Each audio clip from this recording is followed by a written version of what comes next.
6번의 기업 파산 믿어집니까? 성공한 기업가의 화려한 자서전 속에 파산이라는 단어가 6번이나 등장한다면 당신은 그를 실패자라 부르겠습니까? 아니면 승부사라 부르겠습니까? 우리는 흔히 파산을 인생의 끝 혹은 막다른 길이라고 생각합니다. 하지만 누군가에게 파산은 빚을 털어내고 다시 일어서는 마법의 지팡이이자 법이 허용하는 가장 정교한 비즈니스 도구였습니다. 90년대의 애틀란틱 시티의 화려한 카지노 불빛이 보입니다. 그리고 그 불빛 뒤로 법원의 파산 선고가 이어집니다. 그 주인공은 바로 도널드 트럼프 미국 대통령입니다.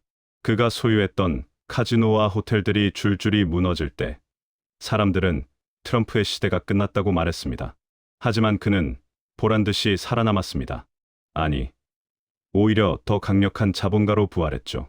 전략적 기업가는 6번의 파산을 일으켰다라는 오늘의 영상 제목은 역설적이게도 그의 실패가 아닌 그가 자본주의 시스템을 어떻게 자신의 편으로 이용했는지를 보여주는 훈장과도 같습니다. 타인의 돈으로 성을 쌓고 무너질 때는 법의 방패 뒤로 숨어 자신의 지갑을 지켜낸 사나이. 오늘 우리는 트럼프의 6번의 파산 기록을 통해 자본주의의 민낯과 전략적 파산이라는 고도의 경제적 선택이 어떻게 작동하는지 낱낱이 파헤칩니다. 좋아요의 엄지와 구독의 검지는 열정으로 이어집니다. 1991년도 미국 애틀랜틱 시티의 트럼프 타지마할 카지노가 있었습니다.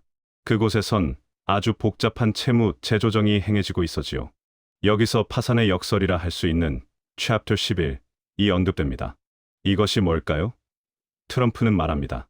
기업은 망해도 나는 망하지 않는다라고. 트럼프가 겪은 6번의 파산에는 공통점이 있습니다. 바로 미국 연방 파산법 제11장 즉 챕터 11장을 활용했다는 점입니다. 파산법 제11장을 통해 트럼프는 마법을 부릴 줄 알았습니다. 경제학적으로 설명하면 일반적인 파산은 가게의 문을 닫고 남은 물건을 팔아 빚을 갚는 청산입니다. 하지만 파산법 제11장은 기업 회생입니다. 파산의 주체가 지금은 빚을 갚을 능력이 없으니 법원이 감독해주면 빚을 좀 깎고 구조조정을 해서 다시 살아나 보겠다라고 선언하는 것입니다. 트럼프는 이 제도를 아주 영리하게 사용했습니다. 빚을 탕감받는 동안에도 영업은 계속했고 자신의 이름을 내건 간판은 떼지 않았습니다. 우리가 회사 즉 법인을 만들면 법은 그 회사를 하나의 사람처럼 취급해 도장도 만들고 물건도 팔 수 있어 법인격이라 부릅니다. 그런데 회사가 돈을 빌렸다가 못 갚게 되어도 사장님 개인 돈으로 갚지 않아도 되는데 이는 회사와 사장님이 별개의 인격체이기 때문입니다. 그런데 일부 사장들이 이 규정을 악용합니다. 자기 마음대로 회사 돈을 빼돌려 맛있는 걸 사 먹고는 빚을 갚아야 할 때만 나는 돈 없는데 회사가 빌린 거니까 회사한테 달라고 해 라고 거짓말을 합니다. 이런 상황을 법인격 부인이라고 합니다. 회사는 파산해도 개인 자산을 안전하게 하는 방법이지요. 쉬운 예를 들어보겠습니다. 여러분이 식당을 차렸는데 장사가 안 돼서 빚이 10억 생겼다고 칩시다. 보통은 내 집, 내 차까지 다 팔아서 갚아야 하겠죠. 하지만 트럼프는 법인이라는 유리 방패를 세웠습니다. 회사가 파산 신청을 해도 트럼프 개인의 통장에 든 돈과 호화 저택은 법적으로 건드릴 수 없게 격리했습니다. 이를 유한 책임의 원칙이라고 합니다. 그는 기업의 위기를 철저히 법인 내로 국한시키고 자신의 순자산은 보호하며 다음 판을 준비했습니다. 미국 뉴저지에 있는 애틀랜틱 시티는 대서양 연안의 휴양 도시로 네바다주의 라스베이거스 다음 가는 카지노 도시로 유명합니다. 이곳에서 트럼프는 트럼프 타지마할, 트럼프 플라자, 트럼프 캐슬 리조트의 간판들을 올렸다 내렸습니다. 트럼프의 진짜 도박이 시행된 곳이지요. 1991년부터 2009년까지 트럼프의 파산 연대기는 화려합니다. 먼저 1991년은 타지마할 카지노입니다. 세계 8대 불가사의라고 자랑하며 세웠지만 과도한 빚을 감당하지 못했습니다. 하지만 그는 채권단과 협상해 지분 50%를 내주는 대신 자신의 경영권을 유지했습니다. 두 번째로 1992년의 연쇄 파산입니다. 캐슬 리조트, 플라자, 호텔 등이 줄줄이 파산 신청을 합니다. 1년 사이에 무려 3번의 파산을 겪은 것이죠. 하지만 트럼프는 이때도 이것은 내가 만든 빚이 아니라 시장 상황이 나쁜 것이라고 말하며 당당함을 잃지 않았습니다. 2004년과 2009년에는 리조트 사업의 부채를 통합하고 이자율을 낮추기 위해 다시 한번 파산법을 이용합니다. 다시 한번 요약하자면 트럼프는 파산법 챕터 11을 이용한 것입니다. 파산 보호 신청 후 법원이 구조조정 승인 시 기업이 정상화를 시도하는 제도이며 한국의 회생 절차와 유사합니다. 트럼프에게 파산은 항복이 아니라 재계약을 위한 전략적 타임아웃이었습니다. 트럼프는 단순히 이름이 아니라 브랜드 자산입니다.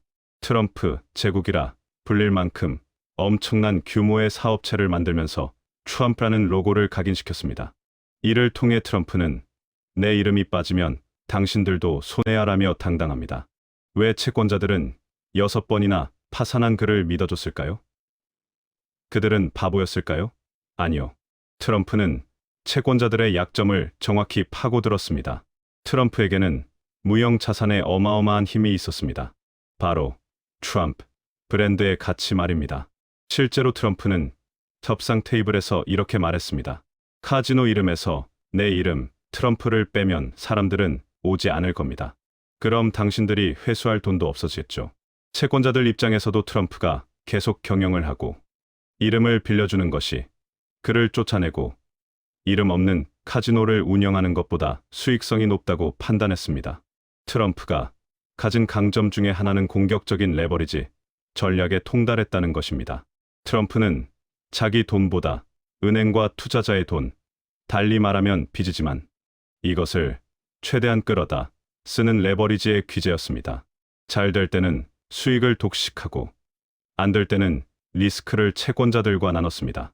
예를 들어 은행에서 1억을 빌리면 내가 을이지만 1조를 빌리면 내가 갑이 된다는 말이 있죠. 트럼프는 바로 그 슈퍼갑의 지위를 이용해 6번의 위기를 기회로 바꿨습니다. 트럼프는 회복 탄력성과 이미지 메이킹에 있어서도 단연 독보적인 존재입니다. 대선 토론회 당시에 상대 후보가 당신은 파산 전문가 아니냐? 나는 공격적인 질문에 나는 법을 이용해 승리했다고 응수했습니다. 그는 승리자였으니까요. 트럼프의 진정한 천재성은 이 파산 실패들을 성공한 기업가의 노하우로 포장했다는 데 있습니다. 그에게 파산은 결코 실패가 아닌 또 다른 기회였으니까요. 연이은 그의 파산 행보를 보고 비판자들은 그를 도덕적 해이의 전형이라 부릅니다. 수많은 협력업체와 투자자들이 손실을 볼 때 그는 살아남았기 때문입니다. 하지만 트럼프는 당당했습니다. 법이 허용하는 테두리 안에서 가족과 직원을 위해 최선의 선택을 한 것뿐이다. 트럼프는 오명이 될 수 있는 파산을 경력으로 만들었습니다. 그가 6번의 파산을 겪고도 리얼리티쇼 어프렌티스를 통해 전 세계 최고의 경영자 이미지를 심어주었습니다. 대중은 그를 실패한 카지노 업자가 아닌 위기 속에서 기적같이 살아남아 불을 일군 불사조로 기억하게 되었습니다. 과연 도덕적 해이일까요? 아니면 실용주의의 실천일까요? 이것은 긍정적 평가와 부정적 평가로 나뉩니다. 트럼프 입장에서는 자본가로서 리스크를 분산했고 회생에 성공하는 기회가 되었습니다. 게다가 파산을 딛고 일어선 강인한 이미지를 구축하는 긍정적 측면이 부각됩니다. 반면에 산업적인 측면에서 보면 정크본드 남발로 금융시장의 불안을 초래하고 고용환경을 악화시키면서 지역 하청업체의 경영위기의 원인이 되었습니다. 물론 투자자 및 주주들에게 막대한 손실을 전가하게 했고요. 도널드 트럼프의 6번의 파산 연대기는 우리에게 차가운 자본주의의 교훈을 남깁니다. 바로 시스템을 부리는 자가 살아남는다. 트럼프는 뼛속까지 사업가의 마인드로 채워진 인물입니다. 파산에 대한 도덕적 비난에도 불구하고 나는 법을 이용했다. 그것이 내가 돈을 벌고 성공한 방식이다라고 말합니다. 비즈니스는 도덕의 영역이 아니라 전략의 영역이라는 것이 그의 철학입니다. 그리고 시스템의 맹점을 아는 자가 끝내 승리한다는 사실입니다. 그는 파산을 통해 빚을 탕감받았고 세금을 절약했으며 경영권을 지켰습니다.